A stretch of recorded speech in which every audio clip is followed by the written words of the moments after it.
Senhor presidente, senhoras e senhores vereadores, público aqui presente, servidores desta casa, demais autoridades, minhas senhoras e meus senhores, venho à tribuna na manhã tarde de hoje para também aproveitar os dois assuntos que foram colocados como destaque pelos vereadores que me antecederam na manhã de hoje, me solidarizando com os professores pela passagem do seu dia que se deu ontem, dia 15 de outubro, e colocar naturalmente o nosso apoio a tudo aquilo que foi colocado sobre a importância do professor na vida de todos nós.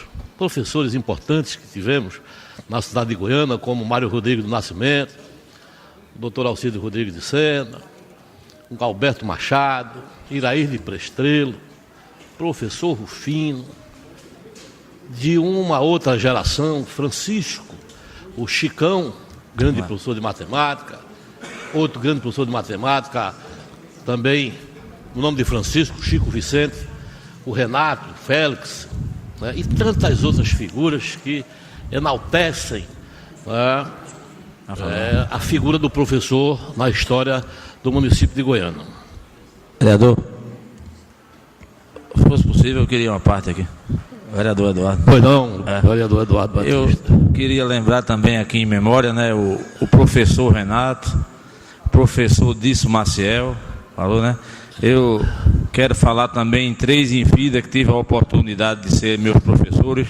Professora Edjanete me ensinou português, professora Gilvete me ensinou matemática e professora Elsa, que no momento se encontra adoentada, mas que em vida foi minha professora de ciência, todas no Colégio Sagrada Família. Obrigado. Inclusive, acrescentar a Márcia Paiva, Elaine também, irmã, né, das Valença, né, de Elcia, de Janete. Enfim, né, Goiânia teve grandes professores e ainda tem esta tradição, né, no ensino e que é importantíssimo, né, na criação dos nossos jovens.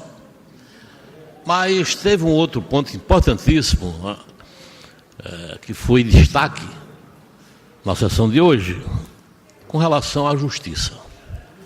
A falta de segurança, né, que existe em nosso país, a questão das drogas, que não é de agora. As drogas já remontam aí, entendeu? No mínimo há 50 anos. Porque quando criança, não me lembro de ter a predominância do vício com relação a essa questão de maconha, né, de crack e outros assemelhados. Mas hoje é uma coisa que está presente na vida do jovem brasileiro. E eu fico imaginando que aqui se coloca a possibilidade de se realizar uma audiência buscando trazer a presença aqui nesta casa do engavetador geral de Justiça do Estado de Pernambuco, o senhor Aguinaldo Fenelon. Acho que vai ser, entendeu, firula. Acho que não vai acrescentar nada em termos de solução. Mas é muito oportuno que isso venha a acontecer, porque além de se tratar da questão das drogas, nós vamos aqui ter a oportunidade de procurar saber de Sua Excelência, o procurador, o engavetador, né, Aguinaldo Fenelon, para saber dele como anda, a quanto anda as investigações sobre os crimes ocorridos na nossa cidade, os assassinatos bárbaros que a sociedade goianense assistiu ao longo desses últimos 10 anos e que a gente não ouve falar, nem sequer comentar qual tem sido, evidentemente, a atitude do engavetador geral de Justiça do Estado de Pernambuco, Aguinaldo Fenelon. Então, trazer, vereadores, Sua Excelência, o engavetador geral para esta casa, para a audiência, né, para tratar do assunto da segurança, das drogas, é de fundamental importância, né?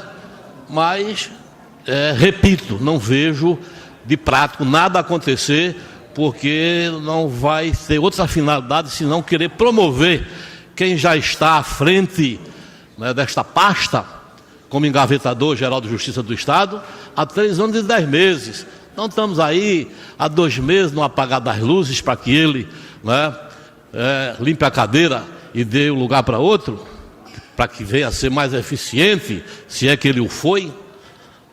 Então não passa de uma jogada de marketing para mostrar que o engavetador-geral de Justiça de Pernambuco está preocupado com a segurança e as drogas aqui no município de Goiânia. Mas este era um assunto que a gente não poderia deixar de aproveitar o gancho que foi dado na sessão desta manhã para colocar, né, a nossa dúvida sobre a praticidade daquilo que poderá acontecer nesta casa em relação a esta audiência. Aproveitar para comentar também sobre a questão de prestação de contas de ex-prefeitos nesta casa. Como é triste, minha gente. Ontem eu estava ali, próximo ao Banco do Nordeste, quando passou o ex-prefeito. E alguém gritava: ei, ladrão, tu agora estás aparecendo, né? Tu andava escondido na mala dos carros, trocava de 3, 4 carros por dia, quando visitava as secretarias, agora está botando a cara na rua. É lamentável, minha gente. É triste a gente saber que um político é enxovalhado, né, que é assim, agredido moralmente, né, em plena rua. Bem disse aqui a vereadora Amanda, né, que o cidadão a quem me refiro neste momento faz por merecer, né, esses adjetivos que são colocados, entendeu, pela população nas ruas de Goiânia. Ele pensa que vai estar livre, ele pensa que o povo esqueceu. E aí a gente quer comentar, inclusive, sobre a questão dessas contas, que eu ainda não havia falado. Eu queria até passar sem ser percebido sobre uma posição minha sobre as contas de 2011, que estão na pauta desta casa, que já saiu em 2 sessões, porque está difícil o convencimento de autoridades, de pessoas importantes do Estado que estão assediando vereadores para pedir o voto, buscando aprovar as contas do ex-prefeito Henrique. Está difícil, minha gente. Aí eu quero saber até quando vão protelar, né? Até quantas vezes vão pedir vista, porque eu não entendo alguém ser presidente de uma comissão que vota contrariando o parecer do Tribunal de Contas, o que é um direito que ele tem, é um direito reconhecido, ninguém pode questionar, que faz uma defesa fervorosa, ardente, né, do aliado político, e que depois pede vista. Isso aqui está feito a escola do professor Raimundo, com a figura do Rolando Lero. Aí, quando é na sessão seguinte, depois de um vereador ter perdido 2 sessões consecutivas, um processo que já se encontra nesta casa há mais de 6 meses, e aí o vereador, na tentativa de querer levar, né, o ex-prefeito para o céu, como fez na outra conta de 2010, pede vista porque não teve ainda o tempo necessário para ler o relatório do Tribunal de Contas. Ora, a gente sequer recebeu, minha gente, o parecer da comissão. Eu, como vereador, ainda não recebi. E olha que já 2 vezes esse processo teve pedido de vista nesta casa. Eu não conheço o parecer que foi exarado, né, pela Comissão de Finanças, de Orçamento e Finanças desta casa, contrariando o parecer do Tribunal de Contas. Então, está na hora de parar de brincar, de esperar, porque a gente sabe que teve sim, né, a interferência de autoridades, a capital, buscando mudar o voto de vereador desta casa. Como também, a exemplo do que eu estou dizendo com relação à conta aprovada de 2010, do mesmo prefeito, que aqui se deu por 10 votos a 5. Então, vejam só a sanha, e a vereadora Amanda Gomes também, de forma pertinente, quando fez aqui, né, a sua argumentação na sessão que se passou, sobre o cidadão a quem nós estamos nos referindo neste momento, de que eles ficam alardeando na cidade a compra da consciência do voto do eleitor desta casa, que é o vereador que representa o nosso povo. Pois bem, dos 5 vereadores que naquela oportunidade votaram acompanhando o parecer do Tribunal de Contas, já tem na cidade, né, rumores de que um cidadão que os amigos dele o chamam de cara de cavalo, que é irmão do ex-prefeito, dizendo que já tem um vereador desse no bolso comprado. Não é triste um negócio desse? É lamentável. Que vai mudar a sua opinião em relação à conta de 2010, que esta conta de 2011 é mais grave ainda do que era a de 2010. E aí, minha gente, esse povo fica, né, naquele posicionamento sádico, que gosta de vibrar, de se alegrar com a miséria dos outros, e que lá na frente haverão de pagar, porque o povo não vai esquecer. Escutem o que eu estou falando, eu já disse isso em outras oportunidades, que o eleitor vai pegar. O próprio vereador desta casa, na hora que estiver, né, se engalfinhando para voltar, né, a ter o seu mandato garantido aqui, no retorno do seu mandato, eles vão se encarregar de jogar o próprio vereador contra o outro. Aquele ali foi que votou assim, assim assado.